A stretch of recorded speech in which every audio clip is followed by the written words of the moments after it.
राम से शादी करने के बाद समर्थ और देविका घर आते हैं।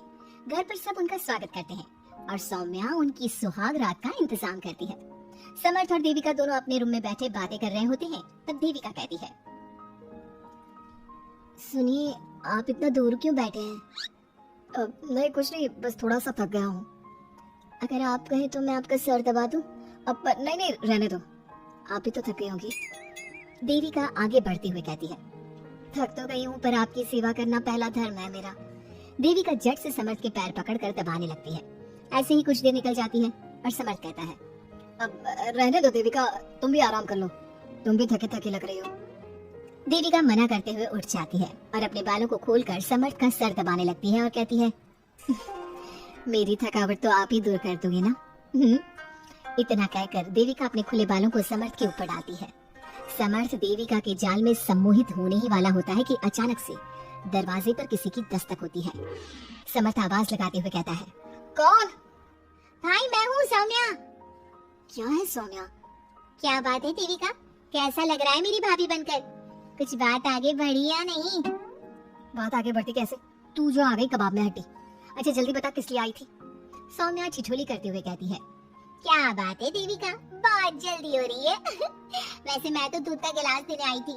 आखिर मेरी सहेली की सुहाग रात में कोई कमी नहीं होनी चाहिए। देविका दूध का ग्लास लेते हुए जल्दी से दरवाजा बंद कर लेती है और पीछे मुड़कर देखती है तो समर्थ तो सो चुका था। देविका समर्थ को उठाते हुए कहती है, सुनिए समर्थ जी, उठ जाइए ना, सौम्या दूध देने आई थी, इसे पी लीजिए फिर आप सो जाना।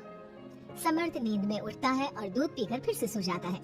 देविका उसके बगल में बैठी कहती है, सुनिए समर्थ जी, आज हमारी पहली रात है और आप सो रहे हो।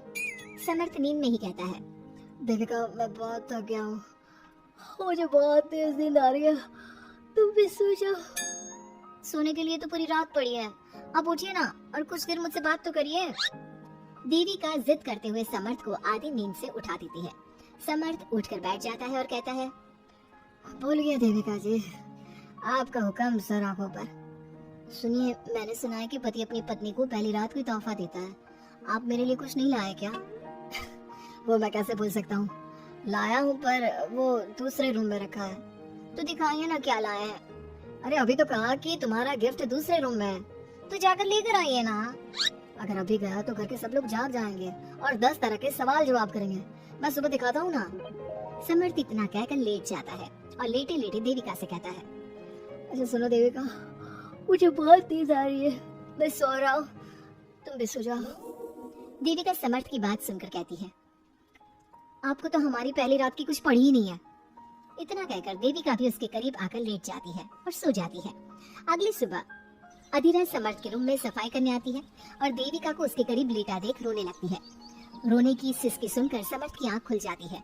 वो उठकर देखता है कि अधीरा उसके कमरे में रो रही है। उसे देखते ही समर्थ बहुत गुस्से में आ जाता है और अधीरा से कहता है, अधीरा, तुम सुबह सुबह क्यों रो रही हो? तुम्हें यहाँ नहीं आना चाहिए था, जाओ यहाँ से। समर्थ अधीरा का हाथ पकड़कर रूम के बाहर कर देता है और कहता है, अब बिना दरवाजा नॉक किए अंदर मत आना। इतने में देविका भी आ जाती है और समर्थ को भड़काते हुए कहती है, हाँ समर्थ जी, ये रो रो कर हमारे घर में अपशगुन कर रही है और अब ये देखो कैसे मगरमच्छ के आंसू दिखा रही है। इतना कहकर देविका अधीरा का हाथ पकड़कर घसीटती है और कहती है, अब क्या रोती रहेगी या कुछ काम भी करेगी? मुफ्त में रोटियां तोड़ने को नहीं मिलेगी यहाँ पर, चल उठ यहाँ से और कुछ काम कर। अधीरा वहाँ से उठकर रोते रोते चली जाती है और जाकर रसोई में सबके लिए चाय बनाती है और चाय जाकर पहले अपनी सास को देती है। चाय पीते ही मंजू अधीरा को गुस्से से कहने लगती है, लगता है मुझे मारने की साजिश कर ली है। अरे अभी तक तूने ढंग की चाय बनाना नहीं सीखा, इतनी मीठी चाय बनाई है कि कहीं मैं शुगर की बीमारी से मर ही ना जाऊं। अरे जा जाकर तू मर गई। अधीरा मंजू की बात सुनकर दुखी होती है। इतने में सौम्या वहाँ जाती है और कहती है, ये लो, महारानी अभी यहीं बैठी है और मैं पूरे घर में देख आई। अरे ओ महारानी, यहाँ बैठकर किसका मातम मना रही हो? उठ यहाँ से और जाकर हमारे कपड़े धो, बहुत कपड़े पड़े हैं धोने को। अधीरा वहाँ से कपड़े धोने चली जाती है और बैठे बैठे खुद को कोसने लगती है, हे भगवान, मुझे उठा ले तो अच्छा है, मैं थक गई हूँ इस जिंदगी से। ऐसे ही कुछ दिन निकल जाते हैं। अब समर्थ भी अपने काम पर जाना शुरू कर देता है। एक शाम अधीरा घर के सारे काम करके अपने रूम में आराम कर रही थी और मंजू अधीरा को आवाज लगाते हुए कहती है, अरे कल मुही, अगर आराम हो गया हो तो आकर मेरे पैर दबा दे। देविका उस समय वहीं से गुजर रही थी और समर्थ का घर आने का टाइम देखकर देविका मंजू से कहती है, माँ जी सुनिए, आप कहें तो मैं दबा दूं आपके पाँव। पता नहीं अधीरा कहाँ है। देविका मंजू के पाँव दबाने बैठ जाती है और कुछ ही टाइम बाद समर्थ भी वहाँ आ जाता है और देविका को माँ के पाँव दबाते देख बहुत खुश होता है। वो सीधे अपने कमरे में चला जाता है। समर्थ को देख मंजू देविका से कहती है, अच्छा सुन, जाकर खाना लगा दे, और समर्थ थक कर आया है ऑफिस से, जाकर उसे पानी को पूछ ले। देविका उठकर समर्थ के लिए खाना लगा देती है और रात में समर्थ और देविका सोने की तैयारी करते हैं। समर्थ कहता है, अच्छा देविका सुनो ना, मेरे पास आकर बैठो जरा। अरे बाबा मैं बहुत थक गई हूँ, मुझे नींद आ रही है।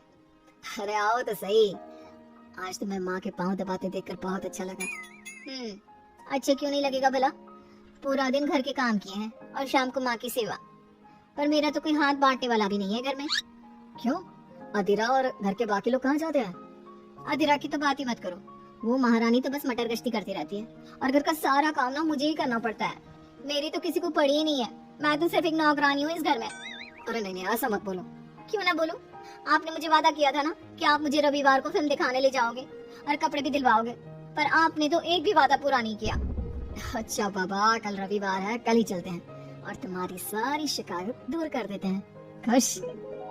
दोनों सो जाते हैं और अगली सुबह समर्थ और देविका बाहर घूमने चले जाते हैं। अब समर्थ पूरी तरह से देविका के वश में हो जाता है। देविका जो कहती समर्थ वही करता। क्या समर्थ को कभी अपनी बहन और दूसरी पत्नी की सच्चाई पता चल पाएगी? अब क्या होगा अधीरा का? इसके लिए हमारे अगले एपिसोड का इंतजार कीजिए।